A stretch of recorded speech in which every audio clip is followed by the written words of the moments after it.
sabroso y delicioso pozole con coco. Pozole con coco. Este es el sonido preferido para muchos yucatecos, la señal que esperan cuando hay intenso calor.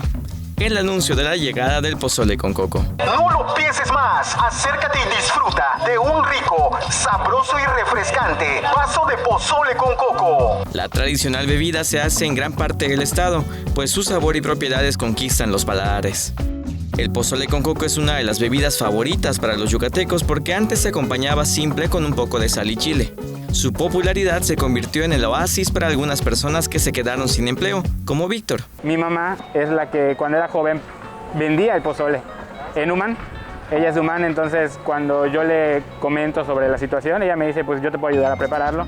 Y es cuando ya surge la idea de hacer el negocio. Usó hasta el último centavo de sus ahorros con temor de que el negocio no funcionara. Para su fortuna, los yucatecos son buenos consumidores. Yo me encargo de cocinarlo, ella lo prepara y yo salgo a venderlo. Ven, prueba y comprueba. El trabajo parece sencillo, pero tiene su chiste, como se dice popularmente. Todos los días me levanto a las 2 de la mañana, que ahí se empieza el primer cocimiento, en que es con cal para que el maíz suelte la cáscara, se enjuaga y ahora sí se pone a cocimiento, que dura aproximadamente 4 horas y media. Se muele junto con el coco y ya para venderlo preparado se le agrega agua y azúcar. En el sur están sus mayores consumidores.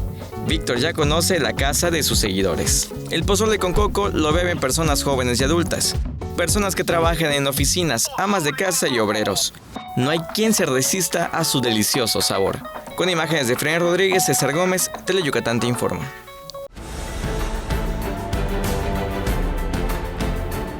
Teleyucatán te informa, lunes a viernes 3 de la tarde. Síguenos.